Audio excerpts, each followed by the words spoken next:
to Vivid Racing. I'm Aaron, and today we're talking drag racing. We're talking about the spicy staggered setup, the big meaty Levo Hoover 305 come alive!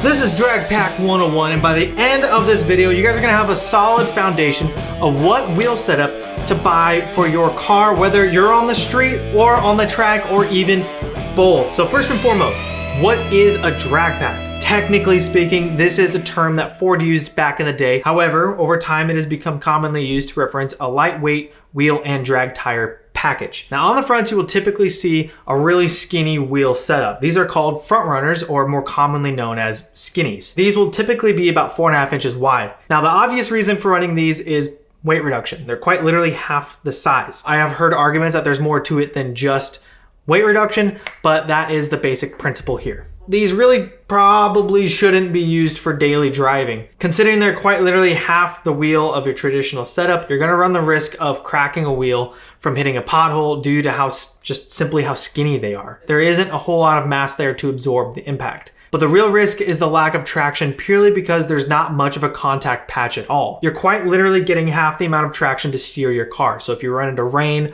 or inclement weather of any sort, it might get real spicy real quick.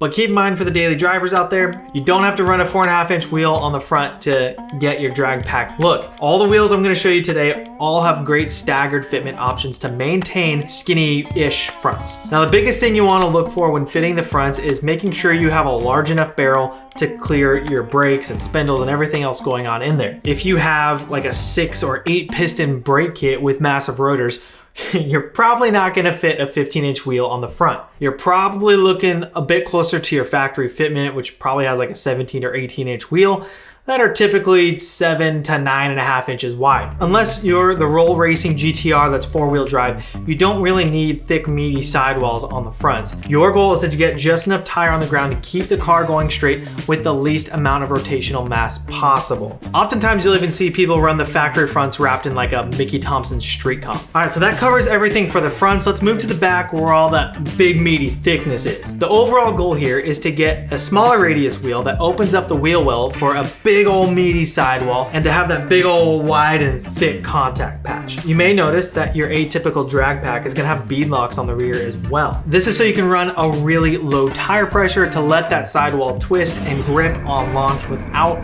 the tire actually slipping on the wheel. This is the same concept you see off-road vehicles using to grip in the dirt, but rather than using a big knobby mud or dirt tire, they're using a big smooth drag radial or drag slick. All said and done, the recipe is a small radius wheel plus a thick contact patch plus a meaty sidewall plus an optional bead lock. All of that together equals maximum traction. Now, an example of why you want a really meaty sidewall is perfectly illustrated by top fuel drag cars when they launch. Obviously, this is at a much greater scale than a street car, but the same principles apply. The twisting of the sidewall is the tire working to grab traction, and it lets the contact patch do its job and grip the track and stops the wheel from just spinning into a burnout. Drag races are often won and lost by the 330 foot mark or even the 60 foot mark. Getting that launch down is critical. Now, the reality is 98% of all cars don't really need a bead lock. Typically anything under 800 horsepower, you don't need a bead lock. But if I'm honest, if I could afford a good bead lock, I would do it in an instant. I love the way they look. They do it for me. Now, for sizing, you're generally looking anywhere from 15 to 18 inch wheels that are at a minimum 10 inches wide. But as my old man told me, a 12 inch wide tire is where boys become men. Just keep in mind clearances. It is really easy to put on a 12 inch wide wheel on your base C5 because they technically do fit, but they rub in every possible way. They even poke out quite a bit. And next thing you know, the fiberglass on your rear quarter panel is cracked from hitting a pothole at 80 miles an hour. If wheel fitments confuse you, you're not alone. We have a bunch of wheel fitment videos that cover all sorts of platforms that can help. So make sure you check out some of our older videos if you're looking to learn more about that. But if you guys want to keep learning and seeing us compare different car parts, make sure you guys hit subscribe, and while you're at it, smash the like button. Also, Follow us on Instagram. Our boy Shane makes a ton of build content on a daily basis to get your build started. And if that isn't enough and you're looking to go deeper, make sure you're jumping into old forums and Facebook groups. A good forum can be a gold mine of information. They are full of people who've either done it all on that specific platform or are currently going through it and are just sharing what they've been doing with their car. Just buyer beware. If and when you go to ask a dumb question, because we all have dumb questions, do yourself a favor and use the search bar first. Every forum has a search tool and every Facebook group has a search tool as well. It is very likely that somebody has already made a post looking for information about putting a Corsa exhaust on a Corvette. So use the search tool before you ask. So let's compare a few different wheel brands that are popular among the drag racing community. And as always, links are in the description below, along with a little discount code if you guys want to save a few of those pennies on checkout at vividracing.com. Each of the following wheels come in a standard wheel as well as a beadlock option for the rear. So if you like one of these styles of wheels but you don't want the beadlock, don't worry, that wheel is definitely an option to purchase. So first up is an affordable cast wheel option. We have the Racestar 92 Drag Series. These are great for someone who is getting into aftermarket wheels but doesn't want to break the bank. These wheels technically retail for around $400 a piece, but they are more often than not on sale for about $280 to $300 depending on the size of wheel. Out the door for a full set of these wheels, you can expect to be around $1,200. They are a simple but classic 5-spoke design that work on nearly any platform. They pretty much always look good. They make finding the correct fitment for whatever car you have a breeze. Their data catalog is huge. Now, the biggest thing you want to be aware of with these Racestar wheels is that you will need to use a shank style lug nut. This is a trend in pretty much every drag pack that I've seen so far. You are more likely than not going to need to get some shank style lug nuts. If I'm honest, the only real negative about these wheels is that they are cast wheel, which isn't inherently a bad thing, but if lightweight and durable and strong is the goal, you certainly can go lighter and you most definitely can go a lot stronger. But hey, if this is what you can afford, there is nothing wrong with that. These are a great wheel to get the party started. They're not the fanciest thing in the world, but they definitely work. Next up is where you get a bit more value, but it does come with some extra cost. The following 3 sets of wheels here are flow forged, meaning they are a combination of cast and forged wheel technology. First up, we have 2 offerings from Weld. We have the Laguna S17, which is a super clean design that I actually absolutely love. This would absolutely be my top pick outside of going for like a super clean forged wheel setup. Now these retail for around $350 a piece. All in all, you can expect to be around $1,500 for a full set. Next, we have the WELD Ventura S104.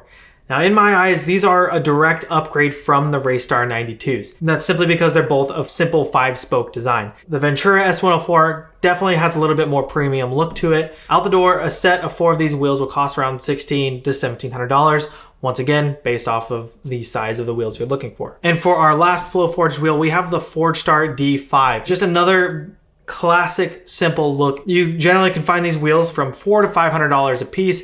Out the door, you're looking at about $2,000 for a full set of these wheels. Now, like I said, these 3 sets of wheels are flow forged aluminum, so they're going to be stronger and slightly lighter than a cast wheel like the Racestar 92s. But obviously, they do cost a little bit more, but I would argue that this little bit of extra cost is worth it in the long run. Flow forged wheels are probably where you get the most bang for your buck compared to anything else that we've talked about. Plus, there's a reason you see Forgestar and Weld wheels everywhere in the drag racing community. They're just a really good wheel. But just like anything in life, doesn't matter how good something is, something better will always come along. And that leads us to the top of our list, the Forgeline CF1Rs. These are a lightweight, super strong, forged aluminum wheel. They come in at a spicy $1,500 a piece. These are about as high quality as it gets. Some fitments are readily available, but realistically, these wheels are made to order with full customization. This is the type of wheel you put on a 2,000 horsepower car that's running deep into the 7s or even in the 6s in the quarter mile. But if you want to flex on your buddies at Cars and Coffee and be future-proof for all of the horsepower and torque you could ever dream of, this is your wheel. One day, when I can essentially double the value of my car by throwing a set of these on it, rest assured, I will absolutely make the poor life choice without hesitation. If you haven't mathed it up already, a set of these wheels will run you about $6,000, and that's if you don't do any customization to them. And for that price, why not just go a little bit deeper and add a little on to get the perfect fit and finish? So So there it is. That is Drag Pack 101 plus a few buying options to get the party started. Now, I really didn't include any tire fitment in this video because that's its own realm of black magic and wizardry. So we're gonna cover that in an upcoming video. So make sure you hit that notification bell to know when it's posted. If you guys enjoyed today's video, definitely let us know in the comments. But what helps us even more is if you guys use the links in the description below. But that's all I've got for you guys today. Thank you guys so much. We'll see you guys next time. Peace.